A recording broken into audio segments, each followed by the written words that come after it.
Tes formations plaisent. Les évaluations à chaud sont excellentes. Les participants repartent enthousiastes. Les commentaires parlent d'un formateur remarquable, d'un contenu inspirant, de 2 jours qui font du bien. Et 3 mois après, rien n'a changé. Les comportements sont les mêmes. Les enquêtes internes ne bougent pas. Et quand le COMEX te demande ce que cette formation a rapporté, tu n'as pas vraiment de réponse. Enfin si, tu as le taux de satisfaction. Et tu sais très bien au fond que ce chiffre ne répond pas à la question. Ce que tu ressens face à ça, c'est quelque chose d'assez particulier. Ce n'est pas seulement une frustration sur l'aspect budgétaire, c'est quelque chose qui touche à la crédibilité de ta fonction, à ta capacité à démontrer que le développement des personnes produit des résultats. Alors voilà ce que je vais te proposer dans cette vidéo. Pas un énième plaidoyer sur l'importance de la formation, pas de nouveaux arguments pour défendre ton budget dans un comité. Non, quelque chose de plus utile que ça. Je vais te montrer pourquoi ce phénomène n'a rien à voir avec la qualité de tes prestataires ni avec la motivation de tes collaborateurs. Il vient d'une faille structurelle connue, documentée et que personne ne corrige. Il y a 10 ans déjà, Michael Beer, Magnus Finstorm et Derek Schrader soulignaient que la plupart des entreprises sont incapables de transférer ce qui est appris dans les comportements et de les transformer en gains pour la personne et l'organisation. Le retour sur investissement des formations est largement insuffisant. Et je vais te donner 2 outils très concrets pour en sortir. Des outils que j'utilise depuis des années avec les organisations que j'accompagne dans leur transformation et avec les programmes que moi-même je développe. Dans quelques minutes, donc je vais te révéler les 4 ingrédients qui séparent une formation qui transforme d'une formation qui simplement distrait et fait perdre du temps et de l'argent. 4 ingrédients seulement, et tu verras qu'il y en a un le plus décisif que presque aucun dispositif ne finance. Commençons par une scène que tu connais par cœur. Le séminaire de 2 jours s'est bien passé, la formation de 2 jours s'est bien passée, l'énergie était là, les carnets sont remplis, les participants ont joué le jeu et se quittent avec de vraies bonnes intentions. Puis, lundi matin arrive. Les 40 emails en retard, les urgences clients, le comité reporté qu'il faut préparer et les intentions du séminaire rejoignent le carnet dans un tiroir. 3 mois plus tard, tu lances ton baromètre, rien n'a bougé et le cercle vicieux s'installe. Pour justifier le budget, on multiplie les contenus, on enrichit le catalogue, on ajoute des modules e-learning et plus on diffuse, moins ça s'ancre. Alors pourquoi?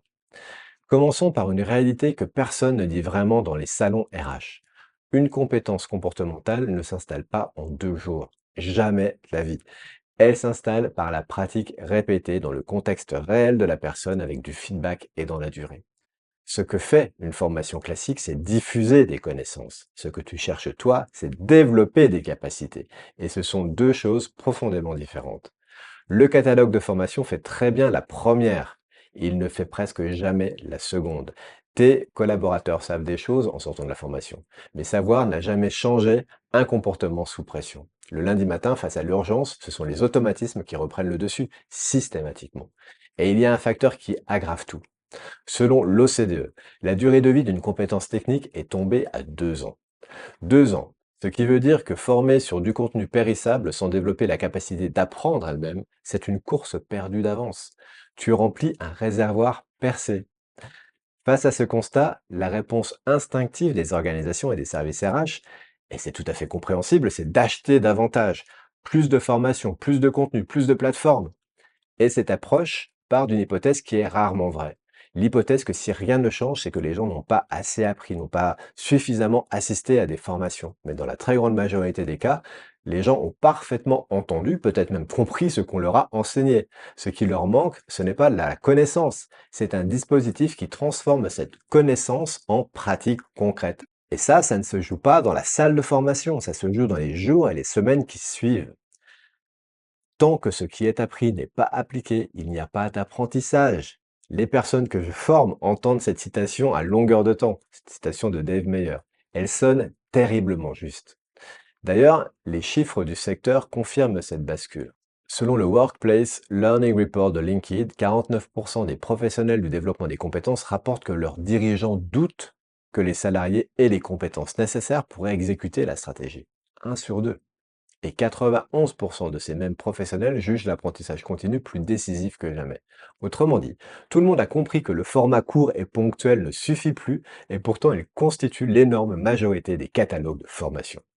La vraie question, c'est de savoir par quoi le remplacer. Une formation efficace change les comportements, pas seulement les connaissances. C'est le seul critère qui compte. J'accompagne des transformations depuis quasiment 20 ans dans des entreprises de toute taille, de la start-up au grand groupe, en France et en Suisse. J'enseigne également, notamment à HEC Lausanne, et je développe de nouveaux programmes. Et j'ai observé quelque chose de très constant dans les dispositifs qui produisent des résultats visibles. Ils sont étalés dans le temps. Plusieurs semaines, parfois plusieurs mois. Ils imposent de la mise en pratique entre les sessions sur des situations réelles. Ils organisent des boucles de feedback et ils mesurent avant, après, avec le même référentiel.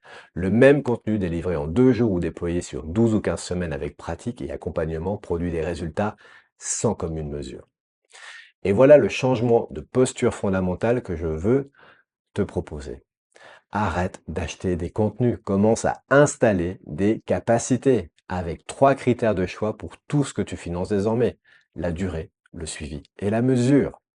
Il est temps de te donner les 4 ingrédients que je t'ai promis au début de cette vidéo. Alors les voici. 1. La pratique immédiate. Chaque apport doit être appliqué sur une situation réelle du participant le jour suivant idéalement, ou au minimum dans la semaine. 2. L'étalement dans le temps. Plusieurs semaines minimum, parce que c'est la répétition espacée qui installe un comportement. 3. Les boucles de feedback. Le participant doit savoir ce qui fonctionne et ce qui coince pendant le parcours, pas à la fin. Il doit en outre être encouragé continuellement à mettre de la conscience dans sa pratique. 4.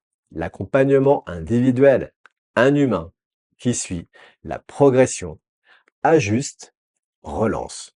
Et c'est celui-là, le 4e, l'ingrédient que presque aucun dispositif ne finance, parce qu'il ne se scale pas facilement, parce qu'il coûte plus cher qu'une basique session d'1 ou 2 jours avec un formateur sans réel vécu. Et c'est pourtant lui, ce 4e ingrédient, qui fait toute la différence dans la durée. Toutes les recherches sur le transfert des apprentissages convergent là-dessus. Passons maintenant aux 2 outils concrets que je t'ai promis également. Le premier outil, il est dans la continuité de ce que je viens de te dire. C'est la grille des 4 ingrédients. Et elle est d'une remarquable simplicité. Tu prends ton catalogue de formation actuel, ligne par ligne. Oui, je sais, le résultat peut faire mal. Et pour chaque dispositif, tu poses ces 4 questions. Est-ce que cette formation impose une pratique immédiate sur des situations réelles? Est-ce que cette formation s'étale sur plusieurs semaines? Est-ce que cette formation organise des boucles de feedback pendant le parcours? Est-ce que cette formation inclut un accompagnement individuel? 4 questions, 4 cases à cocher. Un dispositif qui coche une seule de ces cases, c'est de la diffusion de contenu. Ça peut avoir sa place, mais ne lui demande pas de changer des comportements et ne cherche pas le ROI pour la personne ou pour ton entreprise. Un dispositif qui coche les 4, c'est un dispositif de transformation et de formation à réel impact. Et entre les deux, tu sais désormais exactement ce qui manque et ce que tu dois négocier avec tes prestataires, donc tu pourras évoluer la capacité et la volonté d'adaptation. Cette grille change aussi tes appels d'offres. Tu ne demandes plus un programme et des slides, tu exiges de la pratique, de la durée, du feedback et de l'accompagnement. Enfin, dernier point important, cette grille ne sert pas à tout supprimer, elle te sert à réallouer. Moins de dispositifs, mieux financés, qui transforment vraiment et pour avoir de l'impact. Le deuxième outil que je voulais te présenter, c'est tout simplement la mesure avant et après par participant. C'est lui qui change tes conversations avec le COMEX. Le principe, chaque participant passe un diagnostic en entrée de parcours sur un référentiel de compétences comportementales stable et défini, en lien avec la formation. Le même diagnostic est repassé en sortie. Même référentiel avec une variation de questions pour éviter certains biais, même échelle. C'est ce point précis qui fait toute la crédibilité de la mesure. Si tu mesures des perceptions différentes avant et après, ou simplement après, ta mesure n'a aucune validité. Avec le même référentiel sur 2 bornes, tu obtiens une progression individuelle réelle que tu peux agréger par la suite par population. Concrètement, c'est exactement ce que produit un parcours structuré sur 12 à 15 semaines avec un référentiel comme celui des dimensions clés de l'agilité personnelle. Un radar individuel en entrée, un radar individuel en sortie et pour toi un tableau de bord qui montre la progression de la cohorte. Et là, ta présentation en COMEX change de nature. Tu n'apportes plus un basique taux de satisfaction. Tu apportes du concret, des données de progression reliées à un enjeu que ta direction surveille déjà, la capacité de tes équipes à absorber les transformations. Avant de fermer cette vidéo, je te lance deux invitations concrètes. La première, reprends les 5 formations les plus coûteuses de l'année dernière. Passe-les à la lumière des 4 ingrédients que nous avons vus ensemble. Passe-les honnêtement. Le résultat pourra te donner une feuille de route pour le prochain budget. La deuxième invitation, choisis le dispositif le plus stratégique de cette année, un seul, et définis dès maintenant sa mesure d'entrée et sa mesure de sortie sur un référentiel stable. Si tu veux voir à quoi ressemble un parcours construit nativement sur ces 4 ingrédients avec la mesure avant-après intégrée, je peux t'expliquer dans le détail comment je l'ai fait sur mon programme Booster d'agilité personnelle.